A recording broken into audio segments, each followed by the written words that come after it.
दीपावली रे आमे माँ लक्ष्मी और गणेश को कहीं पूजा करुचु, रामचंद्र को कहीं नुह। हिंदू धर्म अनुसार दीपावली सत्ययुग और त्रेतया युग सहित संबंधित। त्रेतया युग में दीपावली रामचंद्र अयोध्या फेरिबा दिनर स्मृति रे पालित हुए।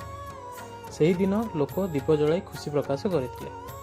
सत्ययुग में दीपावली लक्ष्मी माँ समुद्र मंथन प्रकट होगा सहित जड़ित। से धन और समृद्धिर देवी। यही दिन से पूजा करा जाए जेणिकी घरे धन सफलता और समृद्धि आसु। लक्ष्मी देवी सह गणेश को मध्य पूजा करा जाए कारण गणेश होउचंती विघ्न विनाशक, बुद्धि और शुभ आरंभर देवता।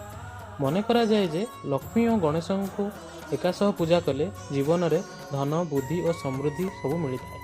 सरल भाव बुझाक गले प्रभु रामଙ୍କ स्मृति रे आमे दीपावली पालन करू एवं धन, समृद्धि और शुभ पई आमे माँ लक्ष्मी और गणेश को पूजा करितो।